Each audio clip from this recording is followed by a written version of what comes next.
Invest Planet Beyond the Horizon. Pěkný den, dámy a pánové, vítejte po delší odmlce u dalšího videa od společnosti Invest Planet. Dlouho jsme se neslyšeli, mnoho se událo, máme za sebou Brexit, máme za sebou mnoho důležitých fundamentálních zpráv, tak se pojďme podívat, co to udělalo s našimi analýzami a jak vyšly.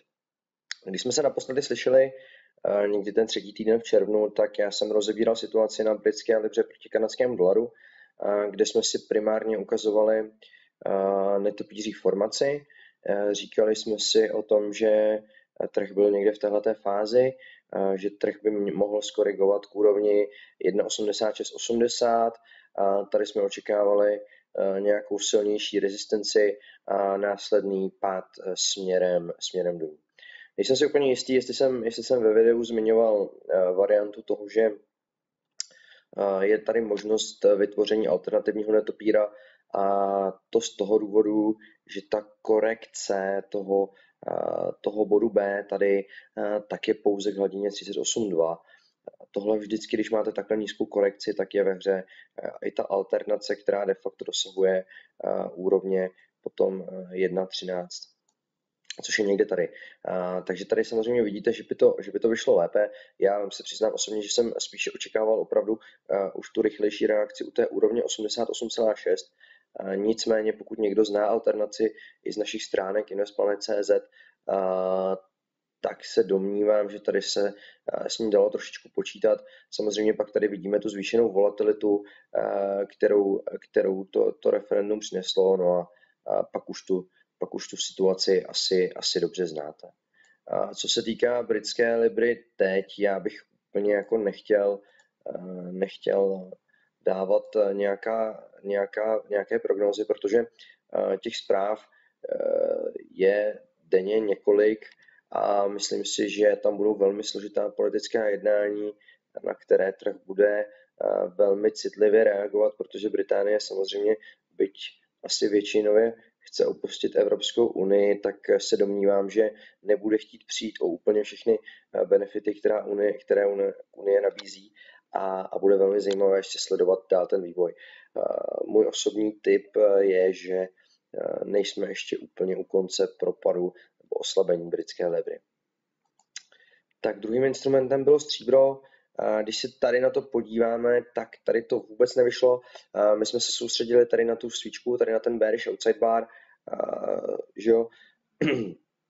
Vidíme, že když tady máme to low, nějak výrazně jsme se pod to low nedostali. Když se podíváte tady na tu svíčku, tak de facto my jsme pod tu úroveň, pod kterou bychom hledali ty sely, tak jsme se dostali gapem v porovnání s téhleté svíčky. Takže se domnívám, že ani nikoho to nemuselo chytnout do obchodu, pokud tam tady neměl samozřejmě stopový příkaz. Tady samozřejmě to je prostě selhání price action, které se v obchodech stává, a tenhle obchod prostě nevyšel. Já se osobně přiznám, že jsem naštěstí v něm ani nebyl, protože jsem samozřejmě čekal na potom pullback na intradenním grafu. Takže to bylo stříbro. Tady zatím se mi zdá, že se zlatem velmi, velmi dobře naladěný instrument. Uvidíme, až začne, v případě, že začne, tak až začne testovat tady ty vrcholy nebo ty důležité swingy z roku 2014-2013, tam si myslím, že by mohl mít trošičku problém. Tak a posledním instrumentem byl novozélandský dolar proti kanadskému dolaru. Tady jsme se dívali na hodinový graf. Já jsem tady ukazoval, že máme trh v nějakém trendovém kanále s tím, že se nám tady tvoří na intraday, se nám tvoří klesající clean. Viděli jsme tam i tu menší divergenci, ukazovali jsme si support 90,72, případně 90,44, s tím, že to jsou ty ideální hladiny, kde by mělo dojít k průrazu, a což vytvoří tu příležitost k tomu nákupu. Když se podíváme opravdu jakoby detailně, jak to proběhlo na tom intradenním grafu, tak to proběhlo prakticky úplně učebnicově.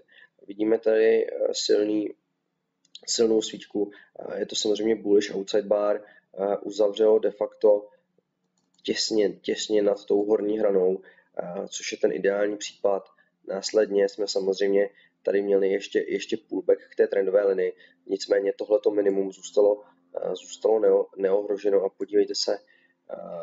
podívejte se, že trh v celku rostl. Jako nepředpokládám, že někdo asi udržel ten obchod přes tenhle ten retracement, který byl přesně vlastně de facto tady na minimum té svíčky. Nicméně předpokládám, že většina obchodníků zavírala třeba někde v těchto místech v logické rezistenci. Nicméně tohle je ten ideální stav, jak by ten obchod podle klínové formace měl vypadat. Prostě ten breakout musí být silný, ideálně ho prostě musí podpořit takhle svíčková formace price action. Takže to rekapitulace z těch minulých týdnů. Pojďme se podívat na to, co nás čeká v nadcházejících týdnech. Nejdřív jsem si tady vybral americký dolar proti kanadskému dolaru. My jsme si tady v týdnu ukazovali ještě jednu svíčkovou harmonickou formaci, která se zatím nevyplňuje, takže je potřeba se podívat trošičku nebo adaptovat se tomu trhu. Mně se tady v celku líbí možnost, že by nám tady vznikla motýlí formace, to znamená dokončení té formace někde u té úrovni 127,2. Takhle, když změříme na hrubo, mně se líbí prostě tahleta rezistence 1,3191. Ono to samozřejmě bude kolem úrovně 1,32 v těsné blízkosti. Samozřejmě je to ta psychologická úroveň. Když se podíváme na ten denní graf, tak vidíme tady ty minoritní swingy, že trh prostě na tuhle hladinu reagoval. Měli bychom to tady podpořené i o tu harmonickou formaci. Ideálně tady vidět prostě nějaký false break na price action a následně šup směrem dolů. Takže tady bych opravdu chtěl vidět, že trh prostě pomalu i takhle s těmi dlouhými knoty dojde sem a tady nám dá příležitost prodat. Takže to americký dolar proti kanadskému dolaru. Dál tu mám novozélandský dolar proti japonskému jenu. Tak tady bych velmi rád viděl to, že trhu se podaří přehoupnout přes tady úroveň 73,35. Je to hodně silná zóna. Když se na to podíváme na tom denním grafu, vidíte opravdu několikero testování, že opak pak to de facto bylo dno tady té konsolidace, která byla hrozně dlouhá.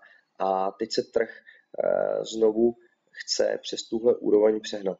Tady prostě za mě je to na intradayní prostě buy, pokud vznikne nějaká příležitost na půlhodinovém grafu. Samozřejmě cílem je úroveň 75, ať už z hlediska té technické formace, co se týká, jestli nám tady vzniká klínová formace, ještě nevíme, tak z hlediska samozřejmě tady té rezistence možná ještě, pokud chcete být konzervativnější, tak možná ten cíl 74,65. Samozřejmě a počítáme samozřejmě s tím throwbackem k té úrovni 73,36, tak jako vždycky. No a posledním instrumentem pro mě je dneska ropa. Tady bych prostě jenom připomenul, že ten dlouhodobý výhled na té ropě byl, že jsme říkali od úrovně 51 sely, tak zatím musím říct, že to jakž tak vychází. Samozřejmě tady ty konsolidace jsou hodně nepříjemné.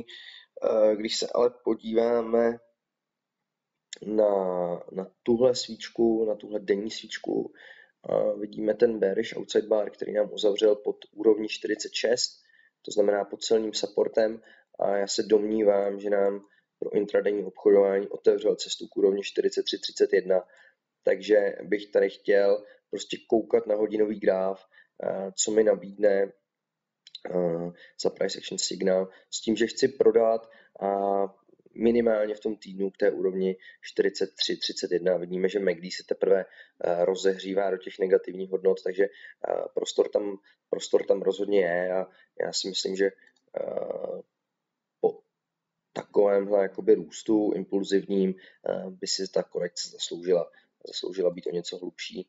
Když si tady spojíme trendovou linii, tak vidíme, že jsme prostě post, takže je to uvolnění.